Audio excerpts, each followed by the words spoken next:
Hi guys, welcome to a new tutorial of understanding the UVs from scratch. So if you are new to Blender and you want to learn how to unwrap, what exactly is unwrapping, then this series is for you. This is a 3 video series to understand different parameters that are involved in UVs. So we'll be going from scratch, starting with this cube. We'll be understanding what is seam, what is UV texture, how we use it to texture objects, what are the tools that you can use in Blender in order to make your UVs look perfect, how to pack them. All of those essential details will be covered in this video, so make sure to follow along and practice on your own in order to gain that expertise in UVs. So as everyone says that practice makes the man perfect, so we'll be going with the cube initially and understanding the basic concepts. Then we'll be moving on to this X, we'll be unwrapping this particular piece, and in the final video we'll be unwrapping this seat, and we'll be going it bit by bit so that you can easily grasp the concepts and you can implement it likewise. So let's get started. So here we are in Blender 3.3 to start with this cube. So basically we need to understand the concept of seams before we get started.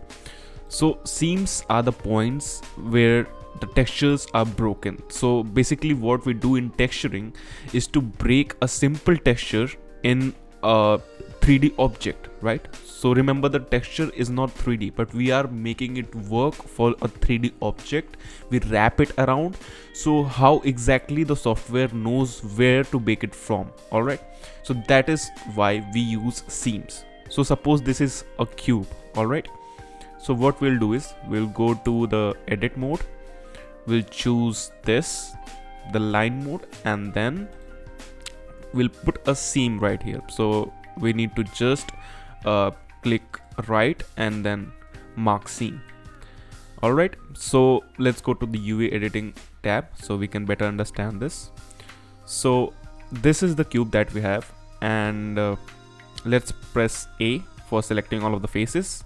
This is the by default version of Blender that's unwrapped for us. But what if we press unwrap? So basically we have only put one seam in this, right?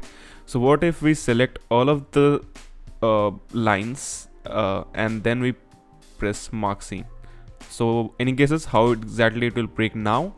So let's press U and click on unwrap.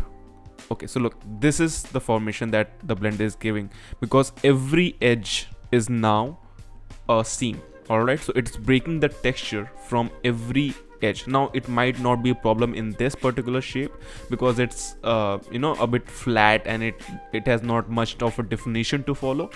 But yeah, in complex objects it can be a problem, because most of the time people prefer to put the seams on the back side or the behind side of the object so that it's not visible. All right, so I prefer text tools. You can download it from the internet. It will be easily available on the GitHub. So you need to just search for text tools Blender and this page will open. So you can simply click on go to file, or you can simply go to code and then download the zip. All right, and you need to just install it from the plugins, preferences, add-ons, and install, and that's it. You are good to go. All right, so once you install the text tools, and I'll let you know the significance of this tool, so it's very useful to be honest. So you'll be understanding it in the coming lectures. So let's understand this. So I'll just make a copy of this.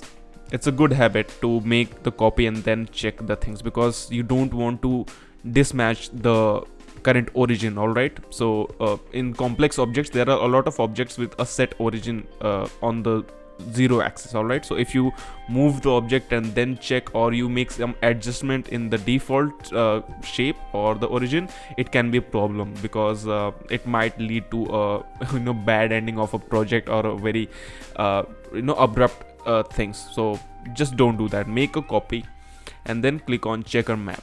All right, so this is how our current UV looks.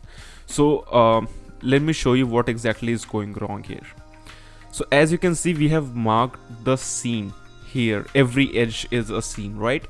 So you can see the texture is following till here, and then it's breaking without any context, or without any reason it's breaking, and then again it's starting from a different end from here, and then it's following along. And see, in this end it's not a bit of problem because it's exactly ending here but starting from here, so it's not visible that much.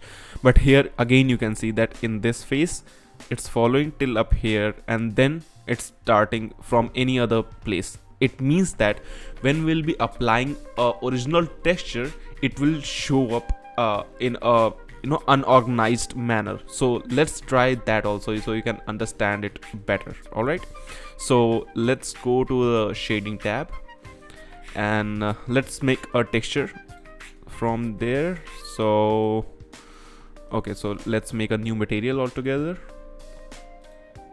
and just give it the name like test material or something. And then we can simply go to image texture,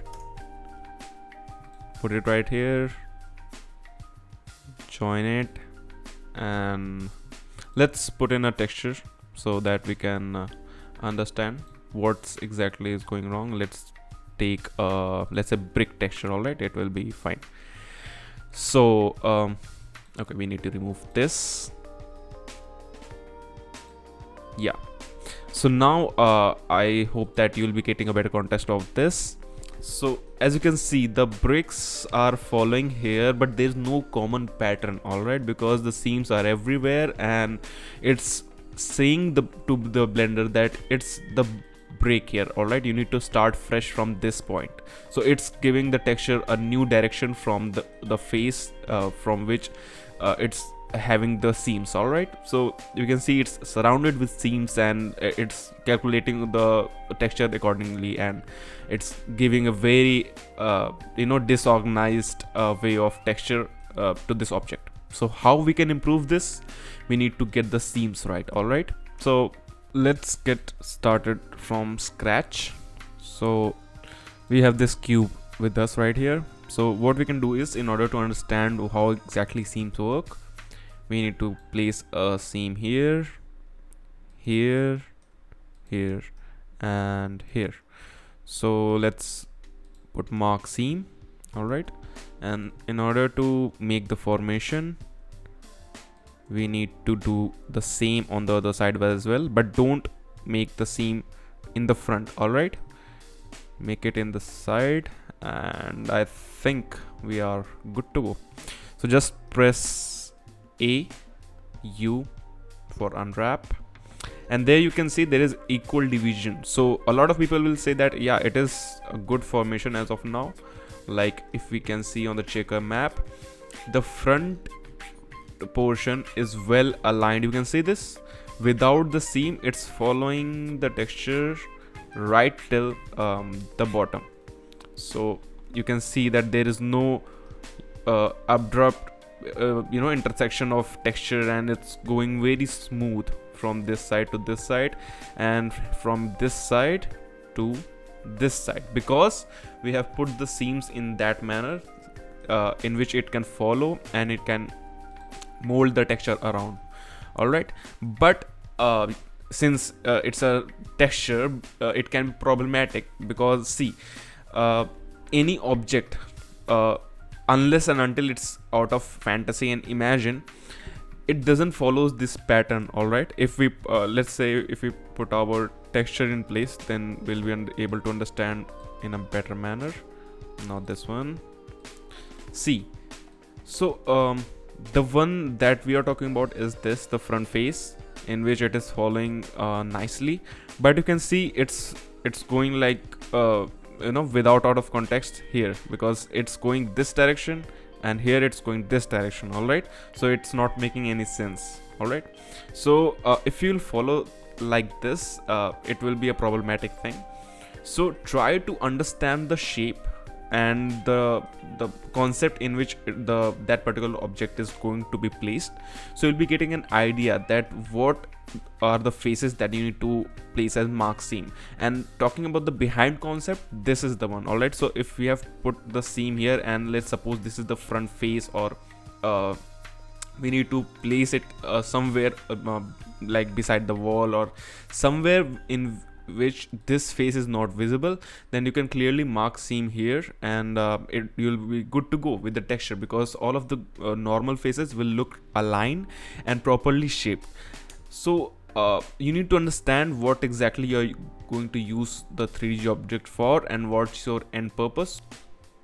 Alright, so this is the cube that we have, and it is unwrapped in this particular fashion as of now. Alright, so you can see that there is an alignment in 3 of the faces. You can see the movement that is going upwards, but there is this face that is not in the correct direction, and that's making the flow a bit off. Alright, so what we can do is let me reduce this. Yeah, so what we can do is we can manually rotate it if possible. See, it won't be possible in let's say complex objects, which one has like a lot of minor parts in it, but it is possible in let's say large objects where you can see the face and you can match the detail manually, and it's completely fine. A lot of people might disagree with this, but it's completely fine to match the UVs with your own rotation and let's say movement. All right, so now you can see the flow is fine.